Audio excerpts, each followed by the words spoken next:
Hello, my name is Joshua Montgomery, 38 years old. I am the governor of the state of Oregon, but don't rush to assume that I was born into this seat of power or that I grew up basking in the glow of fame. No, my path to this point was anything but paved with roses. It was filled with scars, sleepless nights, and arguments that felt like they were tearing my heart apart. If you ask me what brought me to where I am today, I'd say it's faith. Faith in a cleaner world, a better future, and perhaps faith that I could stand firm against my own family. I grew up in Portland, Oregon, in a sprawling mansion perched atop a hill, overlooking the shimmering Willamette River at sunset. From the outside, the Montgomery family home looked like a palace, white marble columns, towering glass windows, and a meticulously tended garden bursting with vibrant red roses. But inside it was as cold as a block of ice. That was where I learned that money and power never equate to happiness. My family was a dynasty, a name known throughout Portland, Montgomery. We owned Montgomery Industries, a mining and mineral processing conglomerate specializing in copper and lithium, commodities hotter than ever due to the electric vehicle boom. But behind the staggering profit margins were rivers clouded with chemicals, encroached forests, and communities living in fear for their health. I realized this at a very young age, but my father, Edward Montgomery, did not. To him, the environment was merely an obstacle, something to be swept aside to keep the money flowing into the vault.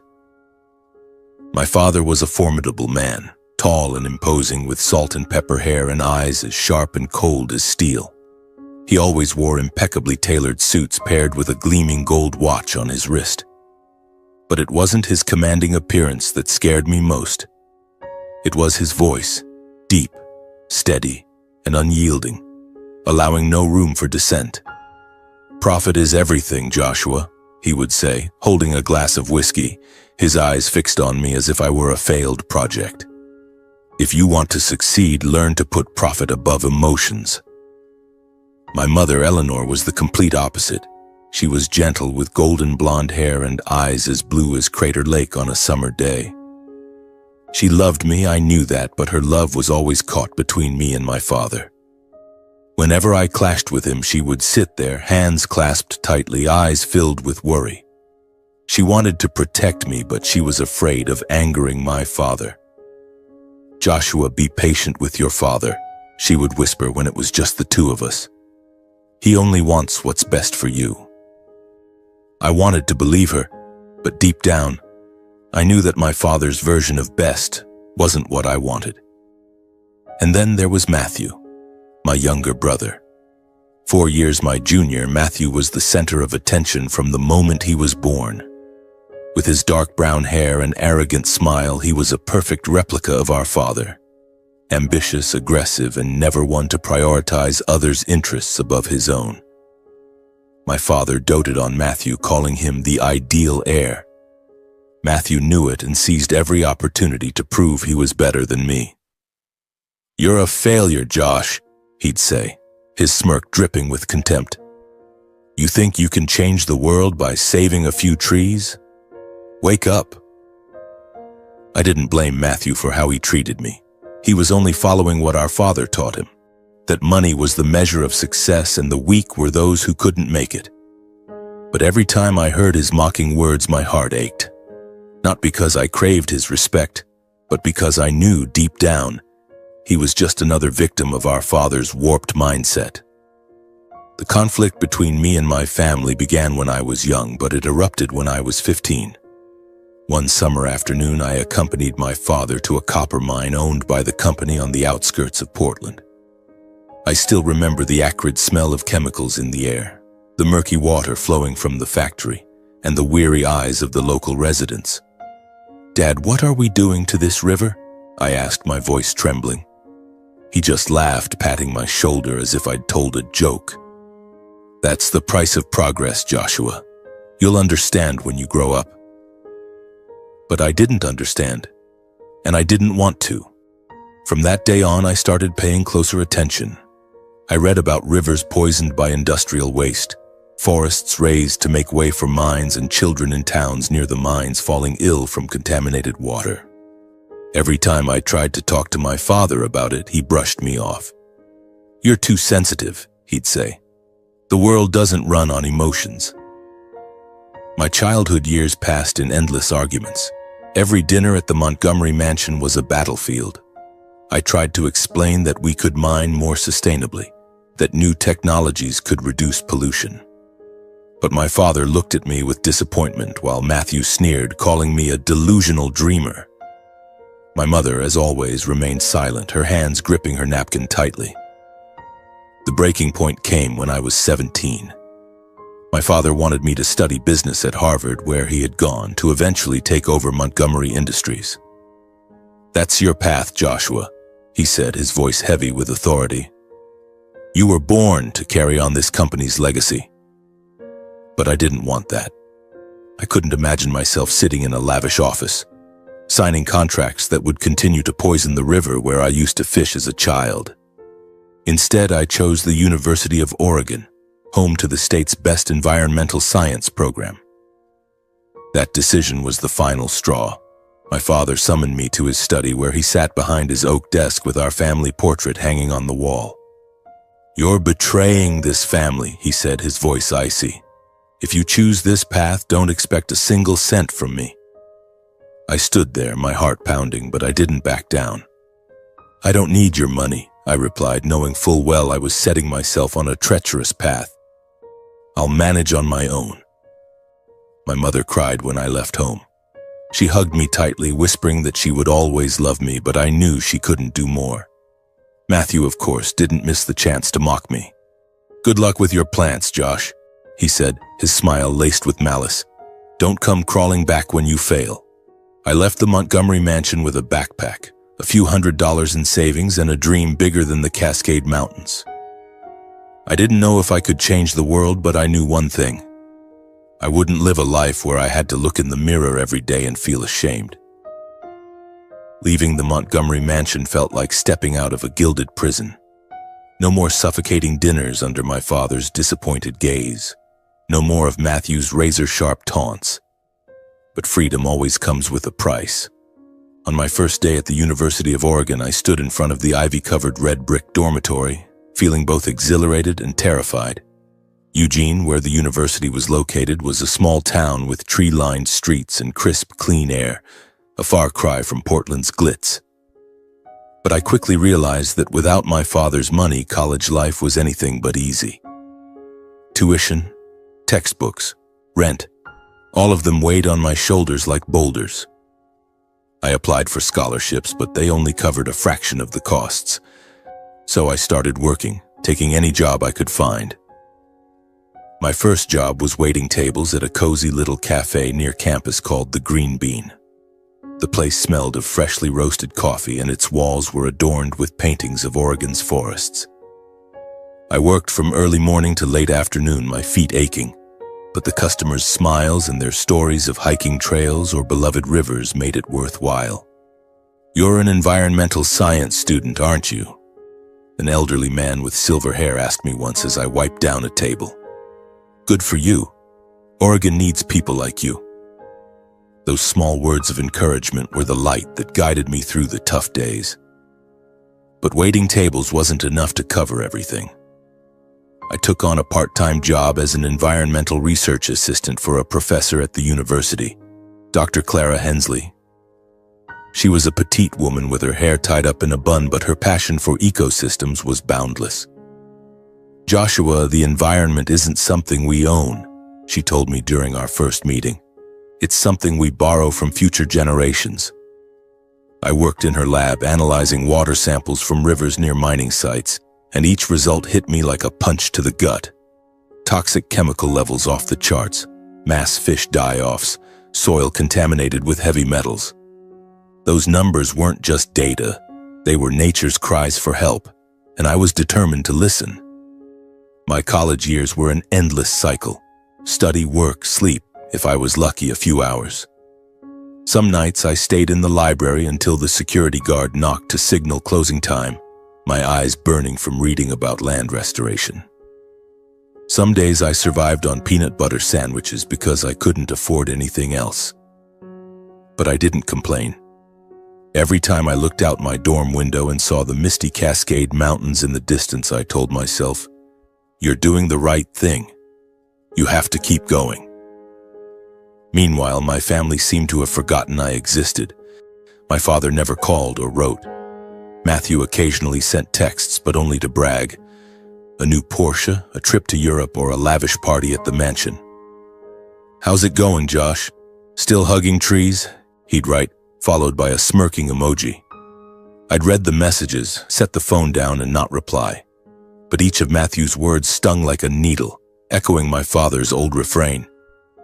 "You're a failure if you don't make money." My mother was the only one who kept in touch. She'd call late at night when my father wasn't home. "Joshua, are you okay?" she'd ask, her voice trembling. I could picture her in the living room, clutching the phone, glancing at the door as if afraid my father might walk in. "I just want you to be settled, sweetheart. Graduate, get a government job, get married, have kids, don't work too hard." I'd smile and tell her I was fine, but the truth was I had no time for love. My mind was consumed with dying rivers, ravaged forests, and a dream of an Oregon untainted by greed.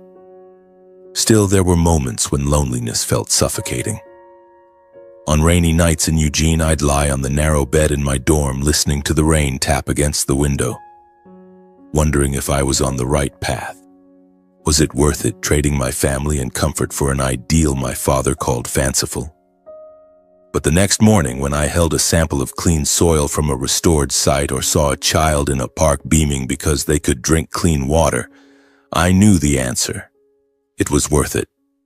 All of it was. After graduating from the University of Oregon with a degree in environmental science, I didn't return to Portland. I couldn't face my father or endure Matthew's scornful gaze. Instead, I took a job at a small nonprofit in Bend, Oregon, focused on protecting water resources. The pay was low, the work grueling, but I loved every minute. I traveled across the state, from tiny towns along the Deschutes River to communities near mining sites, talking to residents, collecting data, and fighting to hold companies like Montgomery Industries accountable. One of my first projects was in a small town called Klamath Falls, where a river was heavily polluted by waste from a nearby lithium mine. The locals, mostly farmers and miners, lived in fear for their health. I still remember my first community meeting, standing before a skeptical crowd. "Who are you to tell us what to do?" An older man with a flushed face shouted. "You know we depend on this mine for our livelihoods." I took a deep breath, looked him in the eye, and said, "I'm not here to take away your jobs. I'm here to make sure your grandchildren have clean water to drink and clean soil to farm." The room fell silent, and from then on, they started listening. The Klamath Falls project lasted 2 years. I worked day and night, from analyzing water samples to writing reports for the state environmental agency. I met with lawyers, debated with mining company representatives, and organized peaceful protests. There were moments when I was threatened. An anonymous call in the middle of the night, a car tailing me on the highway. But I didn't stop. In the end, the company was forced to install a new waste filtration system, and the river began to recover. The day I saw the first fish swimming back, I sat on the riverbank, tears streaming down my face. Not out of pride in myself, but because I knew I'd done something meaningful. But the success in Klamath Falls was just the beginning. I went on to work for other environmental organizations, leading projects from forest restoration in Rogue Valley to protecting wetlands in Malheur. My reputation grew not because I sought it, but because I never gave up. I became a speaker at environmental conferences, wrote articles for magazines, and appeared on local news. Joshua Montgomery, Oregon's young environmental activist, they called me. But every time I heard the name Montgomery, I thought of my father, his company, and wondered if one day I'd have to confront my own family. My mother called more frequently. She started sending money, small amounts secretly transferred to my account. "Don't tell your father," she'd whisper over the phone. I didn't want to accept it, but I knew she did it out of love, trying to make up for the years she couldn't stand up for me. I used the money for books, gas for field trips, and occasionally a decent cup of coffee. But I never told her what I was doing, never shared my victories or the nights I stayed up under pressure. I was afraid she'd worry, or worse, tell my father. Matthew, on the other hand, never changed. His messages grew rarer, but each one was still laced with venom. "Heard you're working for some save-the-world outfit," he wrote once, attaching a photo of himself next to a yacht in Seattle. "Pathetic. Dad says you're the family's disgrace."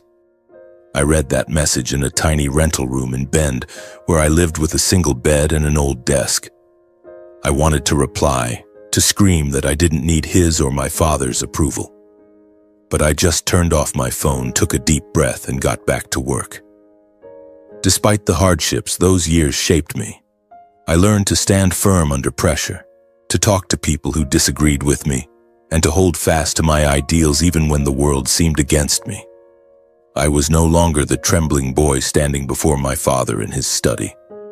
I was a man with a mission, and I knew that even if my family turned their backs on me, I would keep going. But I never imagined that my mission would lead me to the governor's seat of Oregon. If someone had told me 10 years ago that I would be leading a state, I would have laughed and told them to stop dreaming.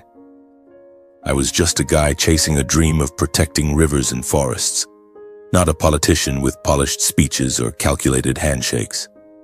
But life, as I've learned, has a way of guiding you to places you never anticipated. It all started in Bend, after the victory in Klamath Falls.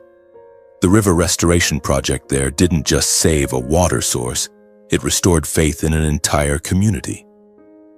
The news spread quickly. Local papers dubbed me an environmental mentor, a title that made me both proud and uneasy. I didn't want to be a mentor. I just wanted to do what was right.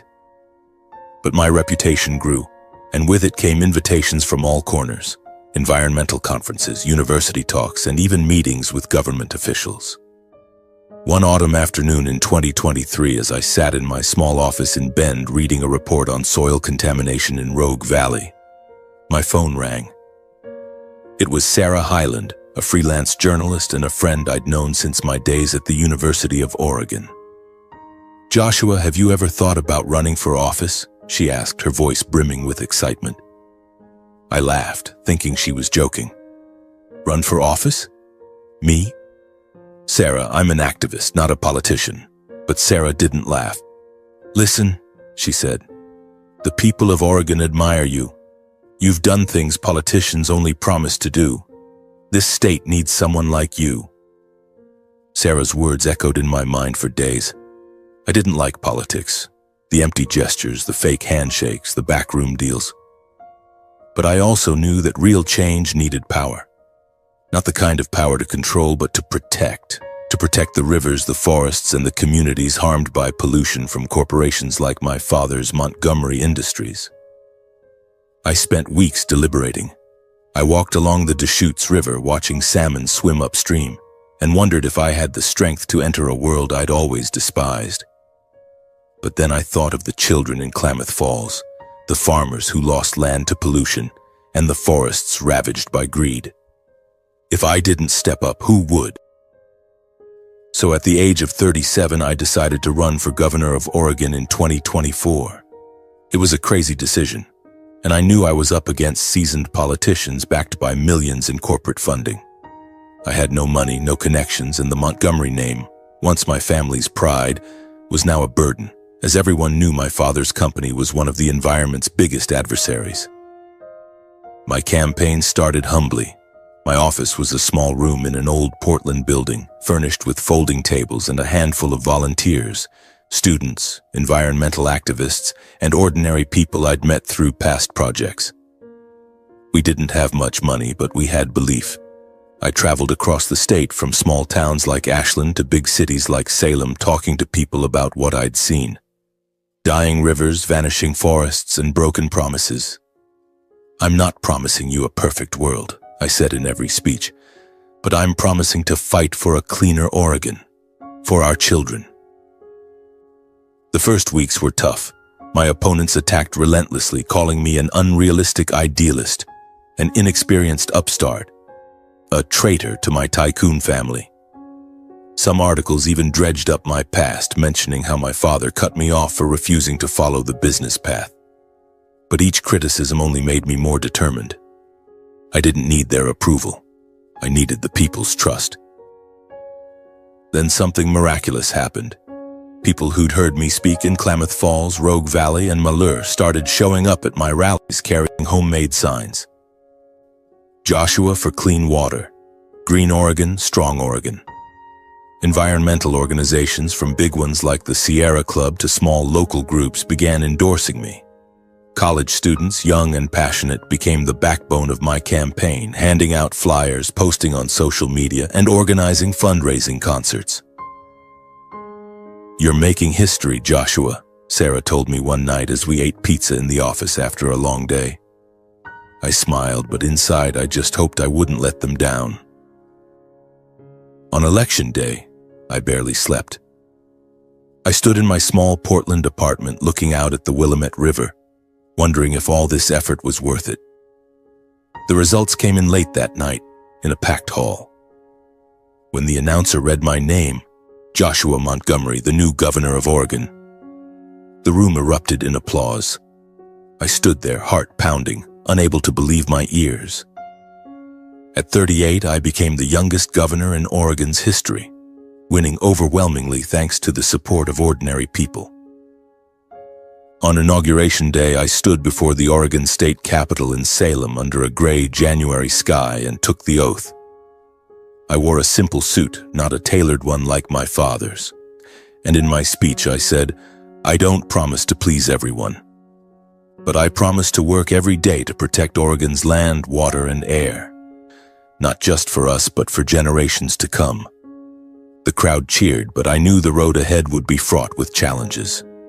Being governor wasn't what I expected. My office in Salem was a spacious room with windows overlooking a park, but I rarely had time to enjoy the view. Every day was a blur of meetings, reports, and debates. I pushed for strict environmental policies, requiring mining companies like Montgomery Industries to install advanced waste filtration systems, raising taxes on polluting activities, and investing in renewable energy. These policies won public support but made me a target for big corporations and conservative politicians. I still remember my first meeting with mining industry executives. They sat across from me in a sleek conference room dressed in expensive suits, their eyes cold. "Governor Montgomery," one of them, an older man with a gravelly voice, said, "We understand you want to protect the environment, but these policies will kill our industry. Do you know how many jobs are at stake?" I looked him in the eye and replied, "I do. But I also know how many people are getting sick from polluted water, how much land is being destroyed. If you don't change, I'll make sure the law forces you to." My words silenced the room. I knew I'd made more enemies, but I didn't care. I wasn't here to make friends. I was here to do what was right. Meanwhile, my family remained a shadow in my life. My father and Matthew didn't know I was governor. They never cared about my career, never read the news, never watched TV. My mother, though she still called, only asked about my health and urged me to settle down. I didn't tell her about my new role, not because I didn't want to, but because I feared she'd tell my father and I wasn't ready to face him. But fate didn't give me a choice. One morning my mother called, her voice brimming with excitement. "Joshua, will you come to my 60th birthday?" she asked. "I really want the whole family together, just this once." I hesitated. Returning to the Montgomery mansion meant facing my father, Matthew, and all the old wounds. But I couldn't refuse her. "I'll come," I said, though inside I knew that party wouldn't just be a reunion. It would be a battle, one I couldn't avoid. As I prepared for the visit, I learned that Montgomery Industries was under investigation for violating the new environmental standards I'd enacted. Part of me wanted to halt the investigation, not to protect my father, but because I feared it would tear the family apart. But then I remembered the murky rivers, the devastated forests, and the sick children. I couldn't back down. I was Joshua Montgomery, governor of Oregon, and I would do what was right, even if it meant confronting my own flesh and blood. The day I drove back to Portland, my heart felt heavy. I knew that at my mother's birthday party, everything would change.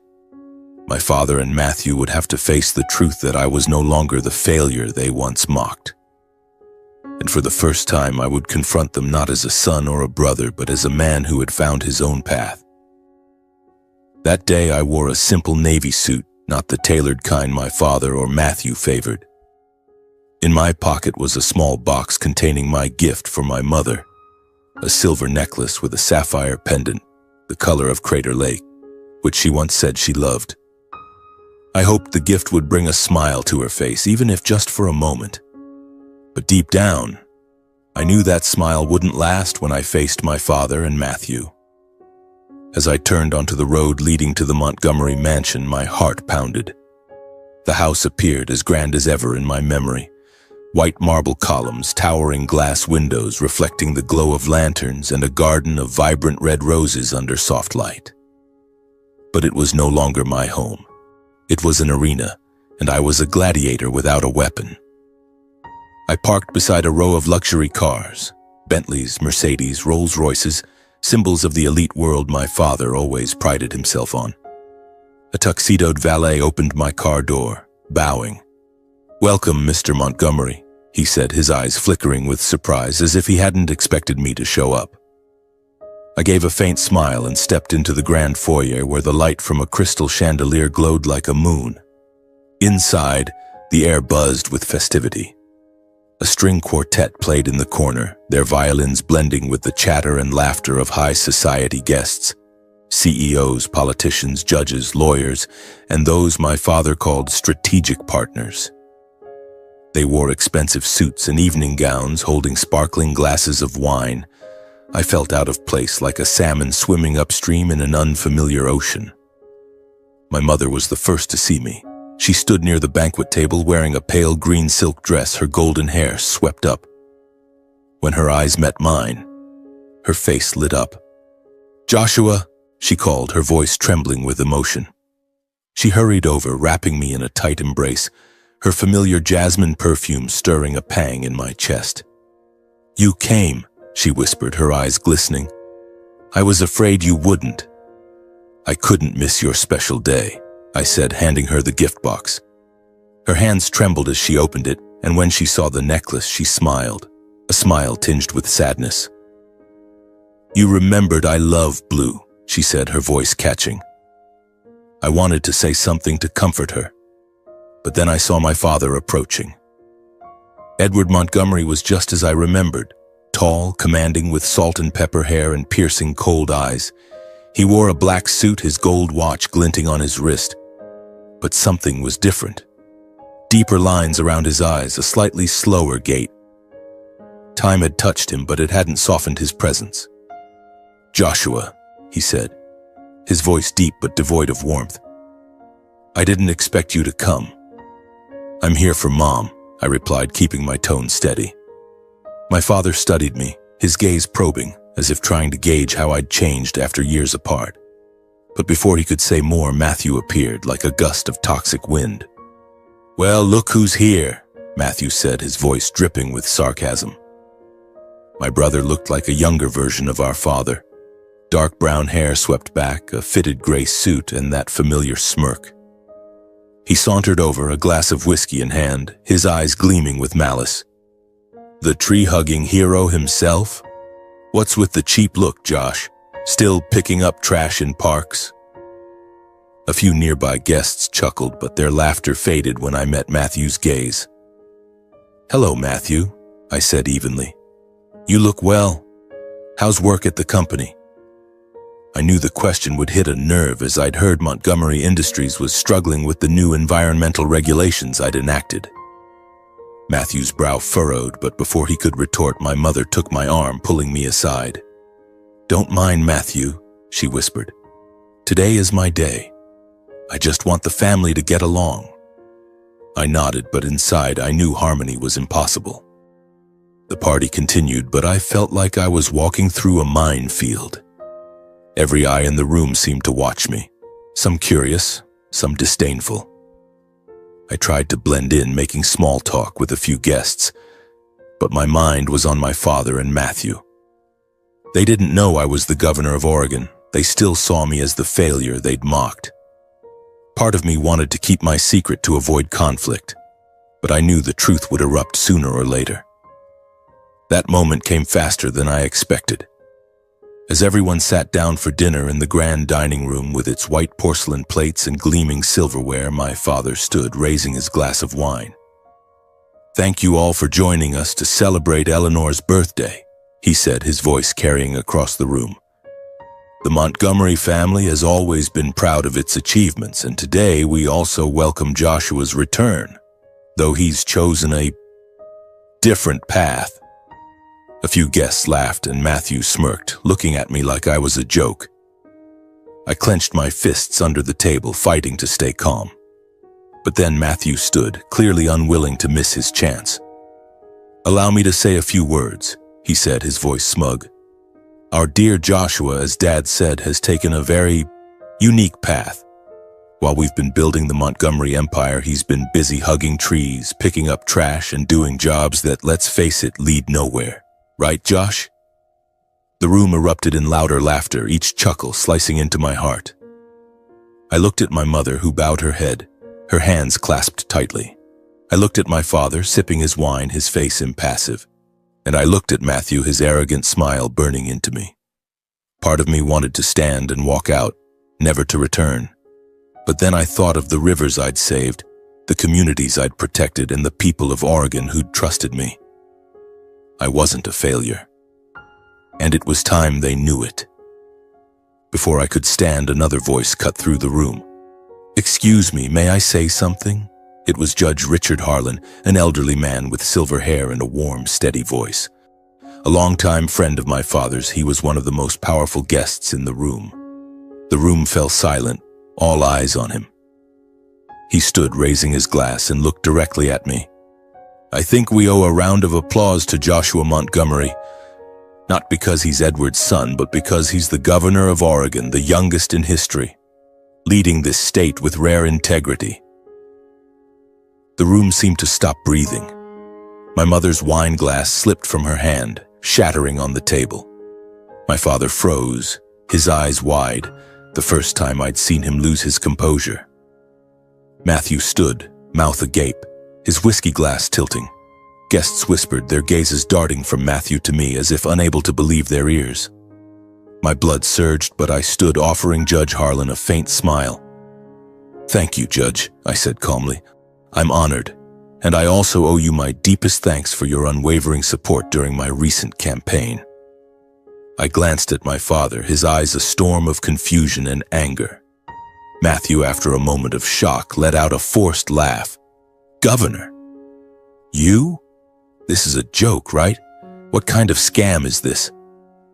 He looked around, hoping for agreement, but no one spoke. Judge Harlan sat down, his gaze defiant, as if daring anyone to challenge the truth. My father stood, his voice icy. "Joshua, to my study now." He strode out of the room without waiting for a reply. Every guest watched his exit. The dining room was eerily silent, save for the echo of his footsteps down the hall. My mother clutched my hand, whispering, "Joshua, I didn't know." But I shook my head, signaling I was fine. I knew this was a confrontation I couldn't avoid. I followed him, feeling like I was walking into a lion's den. The study was unchanged. The oak desk, the family portrait on the wall, the scent of old books and faint cigar smoke. My father stood behind the desk, hands braced on the wood, his eyes boring into me. "You're the governor?" he asked, his voice thick with disbelief. "Why didn't I know? Were you hiding it from me?" "I didn't hide it," I replied, standing tall. "You never asked. You never cared about my path." My words cut like a knife, and I saw him flinch. But he quickly regained his composure. "Very well," he said, his voice lower. "You're making things difficult for our company. Your policies, they're costing us millions. You can ease them for the family, can't you?" I looked at the man who had once been my entire world, now asking me to betray my principles. "No, Dad," I said firmly. "I'm the governor. I'm here to protect Oregon, not your profits." If Montgomery Industries breaks the law, it will face the consequences. He stared, stunned, as if unable to believe I'd spoken those words. Before he could respond, the study door flew open. Matthew stormed in, his face flushed with rage. "You traitor! Who do you think you are, Governor? You're just a failure trying to ruin this family." "Enough, Matthew." I raised my voice for the first time, startling them both. "I'm not ruining the family. I'm fighting for the rivers your company has poisoned, for the people dying from dirty water. If you think that's betrayal, you don't understand anything." Matthew lunged forward, but my father raised a hand to stop him. "Enough," he said, his voice weary. "Both of you get out." I returned to the dining room where the guests now looked at me differently, a mix of curiosity and respect. Judge Harlan gave me a subtle nod, a silent congratulations. I hugged my mother once more and left the mansion. As I drove away from the tree-lined road, I knew I had closed an old chapter of my life. But ahead lay a new one, full of challenges but also brimming with hope. As I drove away from the Montgomery mansion that night, the lights of Portland faded in my rearview mirror like stars dimming in the distance. I didn't cry, but my heart was heavy. My mother's birthday party wasn't just a reunion, it was a turning point where I confronted my past and declared I would never bow to what I believed was wrong. I had told my father and Matthew that I would hold Montgomery Industries accountable with no leniency. But as my car rolled along I-5, I wondered if I was tearing my family apart or simply protecting what I cherished. 6 months have passed since that fateful night, and my life, like the Willamette River, is both calm and turbulent. As governor, every day brings a new battle. My office in Salem, with its windows overlooking a lush park, has become my second home. Stacks of reports tower high, meetings stretch into the night, and calls from communities across the state remind me that this role is not just about power, it's about responsibility. I don't work for applause. I work for the rivers that once ran murky but now flow clear, for the forests that are regenerating, and for the children in Klamath Falls who can now drink clean water without fear of illness. My environmental policies continue to stir controversy. I've enacted stricter regulations on mining, forcing companies like Montgomery Industries to invest in advanced waste filtration or face hefty fines. I've also championed renewable energy projects, from wind farms in the Columbia Gorge to solar plants in eastern Oregon. The people support me. Polls show my approval ratings at record highs. But big corporations and some politicians see me as a thorn in their side. "Governor Montgomery is killing industry," a conservative newspaper wrote. But I don't care. I know every step I take is for the future, not short-term gain. Montgomery Industries, my father's company, has become a focal point. The investigation I launched before the birthday party uncovered a litany of violations: excessive chemical discharges, unreported environmental impacts, and even bribes to local officials to cover it up. I didn't want to target my family, but I couldn't turn a blind eye. I ordered fines of millions of dollars and mandated the shutdown of a lithium mine in southern Oregon until it complied with new standards. That decision kept me awake many nights. I wondered if I was being too harsh, if there was a way to protect the environment while preserving family ties. But then I thought of the people living near the mine who had lost land and health. I had no other choice. My father didn't call after the party, neither did Matthew. But my mother was different. A week after her birthday, she called, her voice laced with worry. "Joshua, are you okay?" she asked, as always.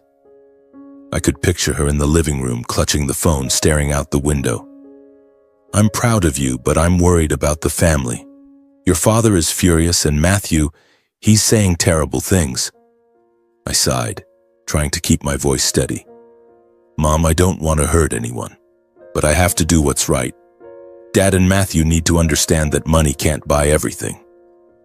She was quiet for a moment, then said, "I know, sweetheart. I just hope one day our family can be whole again." I promised to try, but deep down I wasn't sure that was possible. Still, my mother started calling more often. She shared small things: The rose garden she was tending, a book she'd read, a walk by the river. Sometimes she asked about my work and I told her about a restored river or a new conservation area. "You remind me of myself when I was young," she said once, her voice catching. "I used to dream like you, but I wasn't brave enough." Those words made me realize that though she never said it outright, my mother had always supported me in her own way. One spring afternoon, as I was reading a report in my office, my phone rang. I glanced at the screen and my heart skipped a beat. It was my father. I hesitated, then answered. "Joshua," he said, his voice deep but no longer icy.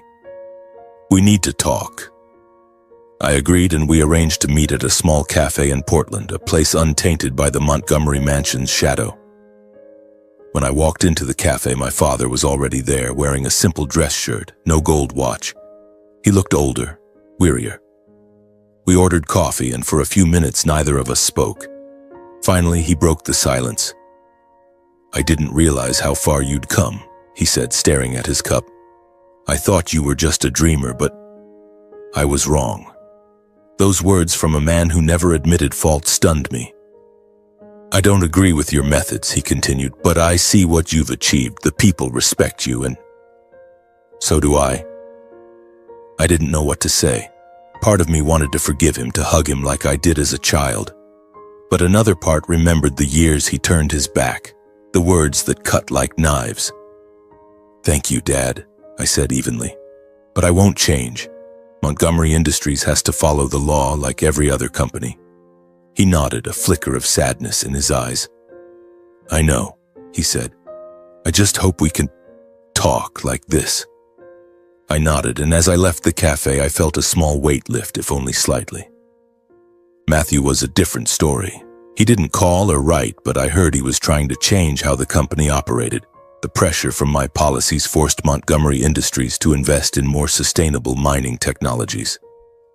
Once I read an interview where Matthew admitted that old methods aren't working anymore. I wasn't sure if it was genuine change or a strategy to save the company, but I held a small hope that Matthew was starting to see the world differently. Meanwhile, I continued leading Oregon with all my heart. I traveled the state, from the dense forests of the Coast Range to the arid plains of the East. I met with people, listened to their stories, and worked to ensure every decision served the long-term good. One of my proudest projects was Green Oregon 2030, a plan to restore 50% of the state's damaged ecosystems by the end of the decade. Standing in a newly replanted forest in Rogue Valley, watching young pines reach for the sunlight, my heart felt lighter. This was why I started and why I kept going. Despite my busy schedule, I remained single. My mother still urged me to settle down, but I laughed and said I wasn't ready. The truth was, I found peace in my work and in simple moments. A morning jog along the Deschutes River, a hot coffee in my office, or an evening writing in my journal, reflecting on Oregon and the future. I didn't need my family's approval or a glamorous life to feel fulfilled. My worth lay in what I'd done for the people in this land. But my family, though I once wanted to disown them, remained part of me. A year after the birthday party, my mother invited me back for dinner. Not a lavish gala, just a family meal. I hesitated but agreed. When I stepped into the mansion, it no longer felt suffocating. My father was there, still stern, but he shook my hand, a gesture I'd never seen from him. Matthew was there too, and though he said little, he didn't mock or taunt. The dinner was awkwardly silent, but my mother smiled throughout, and I knew that though imperfect, this was a first step. As I left the mansion that night, my mother hugged me tightly. "Thank you for coming back," she whispered. I looked at her, seeing the lines around her eyes, but also a spark of hope. "I'll always come back, Mom," I said, and this time I knew I meant it. Looking back on my journey, I've realized that success isn't money or power, as my father once taught. It's looking in the mirror without shame, knowing you've lived true to your heart. I haven't changed the world, but I've changed Oregon, one river, one forest, one life at a time. And above all, I've changed myself, from a boy afraid of his father to a man who stands for what he believes. My message, if you care to hear it, is this. Hold fast to your ideals even if the world turns its back. Don't fear being underestimated, don't fear failure, and don't fear walking a path no one understands, because in the end, integrity brings respect, not just from others, but from yourself. And that, above all, is what matters most. I'm still here in the governor's office, looking out at the Willamette River shimmering under the sunset. I don't know what the future holds. Perhaps new challenges, new battles, and maybe one day a truly reconciled family. But I know one thing. I will keep going, like that river, flowing forward, never stopping.